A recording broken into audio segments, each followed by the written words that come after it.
حضرت آدم علیہ السلام لقب صفی اللہ یعنی اللہ کا خالص یا اللہ کا چنا ہوا۔ حضرت آدم علیہ السلام ساری انسانیت کے باپ ہیں اور سب سے پہلے پیغمبر بھی۔ زمین پر زندگی کی ابتدا اس بزرگ ہستی کے وجود سے ہی ہوئی۔ یہ بات اس چیز کا واضح ثبوت ہے کہ ابتدا کے بارے میں جو باطل مفروضے ہیں کہ انسان بندر سے وجود میں آیا وغیرہ وغیرہ، یہ سب بے بنیاد ہیں۔ یہ نام اس بات کی دلیل ہے کہ اس کائنات کو وجود بخشنے والی ذات اللہ تعالیٰ کی ہے۔ وہی اس کائنات کا رب ہے اور ہمارا معبود برحق ہے۔ یہیں سے ایک مومن کی حیثیت سے ہمیں یہ یقین حاصل ہوتا ہے کہ آدم علیہ السلام ہی ساری کائنات، ساری انسانیت کے باپ ہیں، جن کو اللہ نے اپنے خاک سے تخلیق کیا اور ان میں اپنی روح پھونکی۔ اس کے بعد ہی زندگی کی تمام تر سرگرمیاں وجود میں آئیں۔ اللہ پاک فرماتا ہے، ہم نے انسان کو بہت ہی اچھی صورت میں پیدا کیا، پھر رفتہ رفتہ اس کی حالت کو بدل کر پست سے پست کر دیا، مگر جو لوگ ایمان لاتے اور نیک عمل کرتے رہے ان کے لیے بے انتہا اجر ہے۔ تخلیق آدم کی ابتدا۔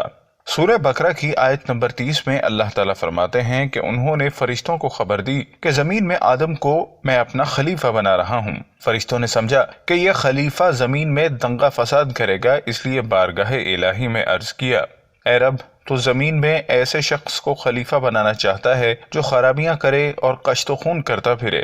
ہم تیری تعریف کے ساتھ تیری تسبیح و تقدیس کرتے ہیں۔ تو اللہ نے جواب میں فرمایا، جو باتیں میں جانتا ہوں وہ تم نہیں جانتے۔ سورہ بقرہ آیت نمبر 30۔ آدم کے معنی۔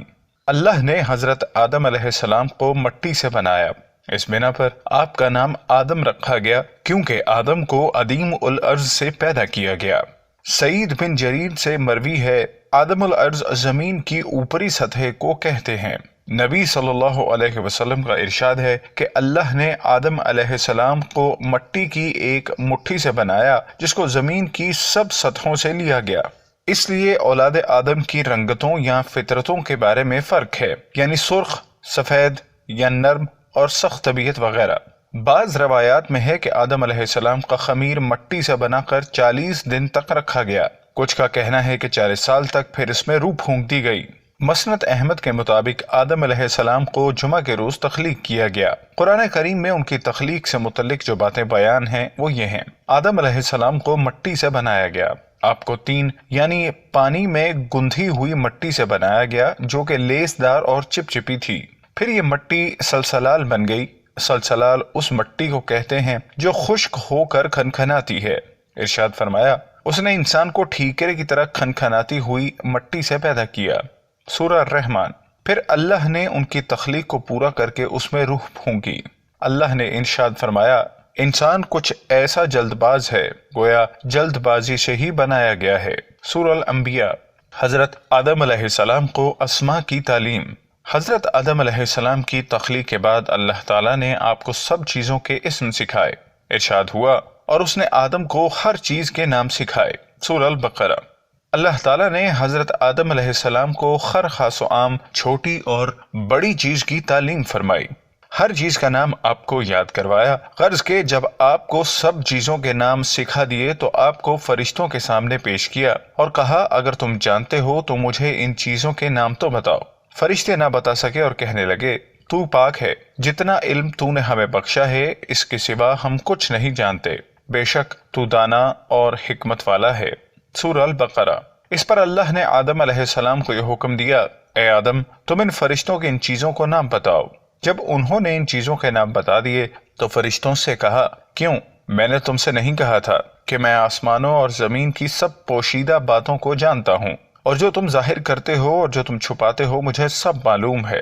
سورہ البقرہ۔ غرض اللہ تعالیٰ نے یہاں یہ بات ثابت کر دی کہ ہر چیز کا علم صرف اللہ کو ہے اور اللہ ہی نے حضرت آدم علیہ السلام کو ہر چیز کی تعلیم فرمائی۔ اس سے یہ بات بھی ظاہر ہو گئی کہ سب سے پہلی مخلوق ہرگز بھی بے علم نہ تھی اور انسان ابتدا سے ہی رب کی توحید اور معرفت سے آگاہ ہے۔ فرشتوں کا آدم کو سجدہ کرنا۔ اللہ نے حضرت آدم علیہ السلام کو تعظیم بخشنے کے لیے فرشتوں کو حکم دیا کہ وہ ان کو سجدہ کریں۔ یہ سجدہ عبادت ہرگز نہ تھا کیونکہ وہ صرف اللہ تعالیٰ کے لیے کرنا جائز ہے، یہ محض سجدہ تعظیم تھا۔ تو فرشتے تو سب سجدہ میں گر گئے سوائے شیطان کے۔ اللہ نے کہا اے شیطان تجھے کیا ہوا کہ تو سجدہ کرنے والوں میں نہ ہوا؟ وہ بولا میں ایسا نہیں ہوں کہ انسان کو سجدہ کروں جسے تو نے مٹی کے سڑے ہوئے گارے سے بنایا۔ اللہ نے کہا تو پھر نکل جا یہاں سے، بے شک تو مردود ہے اور قیامت تک کے لیے تجھ پر لعنت برسے گی۔ سورہ الحجر۔ اس نے دعویٰ کیا کہ میں آدم سے بہتر ہوں۔ کہا میں آدم سے بہتر ہوں، تو نے مجھے آگ سے بنایا اور اسے مٹی سے۔ سورہ الاعراف۔ سجدہ تعظیمی پہلے ایک عام بات تھی، قصہ یوسف علیہ السلام میں بھی اس کا ذکر ہے، لیکن امت محمد صلی اللہ علیہ وسلم تک ہی جائز تھا، اس کے بعد اس سے منع فرما دیا گیا۔ اللہ تعالیٰ نے آدم علیہ السلام کو 4 طرح سے عزت بخشی، اپنے ہاتھوں سے بنایا، ان میں خود روح پھونکی، ان کو ہر چیز کی تعلیم فرمائی، ان کو فرشتوں سے سجدہ تعظیم کرایا۔ حضرت بی بی حوا۔ حوا عربی زبان کا لفظ ہے جو لفظ ہی سے نکلا ہے، جس کے معنی ہے زندہ۔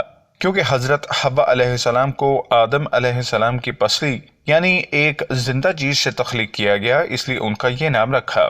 حضرت آدم علیہ السلام جب ایک دن سوئے ہوئے تھے، اٹھنے پر انہوں نے دیکھا کہ ان کے سرحانے ایک عورت موجود ہے۔ آپ نے دریافت کیا تم کون ہو؟ جواب ملا عورت۔ پھر پوچھا تمہیں کیوں پیدا کیا گیا؟ کہا تاکہ آپ مجھ سے سکون پا سکیں۔ بی بی حوا کی تخلیق کے متعلق مختلف روایات ہیں۔ کچھ کا کہنا ہے آپ کو آدم علیہ السلام کے ساتھ ہی تخلیق کیا گیا، کچھ کا کہنا ہے آپ کو ان کے جنت میں جانے کے بعد تخلیق کیا گیا، لیکن یہ آیت اس بات کی تائید کرتی ہے کہ آپ کو ان کے جنت میں جانے سے پہلے بنایا گیا۔ ارشاد ہوا تم اور تمہاری بیوی وحشت میں رہو اور جہاں سے چاہو کھاؤ، مگر اس درخت کے پاس نہ جانا ورنہ گنہگار ہو جاؤ گے۔ سورہ الاعراف۔ حضرت آدم علیہ السلام کا جنت میں داخل ہونا اور وہاں سے نکلنا۔ خدا نے شیطان کو دھتکار دیا اور آدم علیہ السلام کو جنت میں بھیج دیا، لیکن فرمایا کہ شیطان سے ہوشیار رہیں کہ وہ ان کا کھلا دشمن ہے۔ ارشاد ہوا اے آدم یہ ابلیس تمہارا اور تمہاری بیوی کا کھلا دشمن ہے، تو کہیں تم کو جنت سے نکلوا نہ دے اور پھر تم تکلیف میں پڑ جاؤ۔ اب آدم علیہ السلام جنت میں بھیج دیے گئے، وہاں وہ جہاں چاہے گھومتے، جو چاہتے کھاتے، سوائے اس درخت کے پھل کے جس سے اللہ نے منع فرمایا تھا۔ شیطان اس طاق میں تھا کہ کیسے موقع ملے اور آدم علیہ السلام کو بہکائے، چنانچہ اس نے انہیں وسوسے میں ڈالتے ہوئے کہا تم کو تمہارے پروردگار نے اس درخت سے اس لیے منع کیا ہے کہ کہیں تم فرشتے نہ بن جاؤ، اور ان سے قسم کھائی کہ میں تمہارا خیر خواہ ہوں۔ سورہ الاعراف۔ غرض شیطان کے بہکاوے میں آ کر آدم علیہ السلام اور ان کی بیوی نے اس درخت سے کھا لیا، اور آدم علیہ السلام نے اپنے پروردگار کے حکم کے خلاف کیا اور اپنے مطلوب سے بے راہ ہو گئے۔ سورہ طٰہٰ۔ اب آدم علیہ السلام اور شیطان دونوں کو اللہ نے زمین پر اتار دیا، اور اب یہ دونوں ایک دوسرے کے دشمن ہیں۔ حضرت آدم علیہ السلام اور بی بی حوا کا زمین پر اترنا۔ ابن کثیر کی روایت ہے کہ جب شیطان زمین پر اترا تو کہنے لگا اے اللہ تو نے آدم علیہ السلام کی وجہ سے مجھے جنت سے نکالا، اور تیری مدد کے بنا میں اس پر قوی نہیں ہو سکتا۔ اللہ نے فرمایا تمہیں اس پر مسلط کر دیا۔ اس نے مزید اضافہ مانگا، کہا جب بھی آدم کے ہاں اولاد ہوگی ویسے ہی تیرے ہاں بھی ہوگی۔ اس نے مزید اضافہ مانگا۔ اللہ نے کہا ان کے سینے تیرے ٹھکانے ہیں، تو ان میں خون کی طرح دوڑے گا۔ اس نے مزید اضافہ مانگا تو اللہ نے کہا ان پر اپنے گھوڑوں اور پیادوں سے چڑھ دوڑ اور ان کے مال اور اولاد میں شریک ہو جا۔ آدم علیہ السلام نے کہا اے اللہ تو نے شیطان کو لمبی مہلت دی اور اسے مجھ پر مسلط کیا، اور میں تیری مدد کے بنا اس سے نہیں بچ سکتا۔ اللہ نے فرمایا جب بھی تیرے ہاں اولاد ہوگی میں اس کی حفاظت پر ایک فرشتہ مقرر کر دوں گا جو اس کی حفاظت اس کے برے ساتھی شیطان سے کرے گا۔ آدم نے مزید مانگا تو اللہ نے کہا ایک نیکی کے بدلے 10 گنا اجر ملے گا، اور اس میں بھی اضافہ کر دوں گا، اور ایک برائی کے بدلے ایک ہی ملے گی اور وہ بھی کسی نہ کسی طرح مٹا دوں گا۔ آدم نے مزید اضافہ مانگا تو اللہ نے کہا اے میرے بندو اگر اپنی جانوں پر زیادتی کر بیٹھے ہو تو اللہ کی رحمت سے نا امید مت ہونا، میں تمہیں معاف کر دوں گا۔ آدم نے مزید اضافہ مانگا تو کہا جب تک اولاد آدم زندہ ہے میں اس کو توبہ کرنے سے نہیں روکوں گا۔ آدم نے مزید مانگا تو کہا میں بے شک دوں گا اور مجھے کوئی پرواہ نہیں۔ اس پر آدم نے کہا بس شیطان انسان پر بہت مسلط ہوگا، مگر اللہ کی رحمت و مغفرت کا دروازہ بہت کشادہ اور آسان ہے، اور انسان شیطان سے دھوکہ کھانے کی وجہ سے شکست کھاتا ہے اور استغفار کر کے اس پر غالب آ جاتا ہے۔ سبحان اللہ۔ الکامل بن قصیر، جنت سے نکلنے کی ذمہ داری۔ بہت دفعہ یہ بات کہی جاتی ہے کہ آدم علیہ السلام نے بی بی حوا کے کہنے پر وہ پھل کھایا۔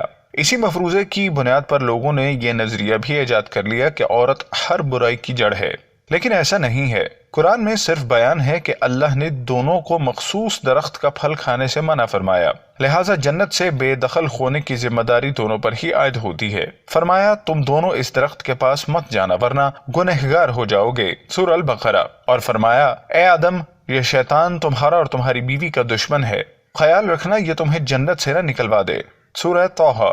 ان آیات سے یہ بات ثابت ہوتی ہے کہ اما حوا اس بات سے بری ہیں، وہ تو خود آدم علیہ السلام کی بیوی کی حیثیت سے ان کے تابع تھیں۔ بہرکیف اپنے عمل کے لیے ہر شخص خود ذمہ دار ہے۔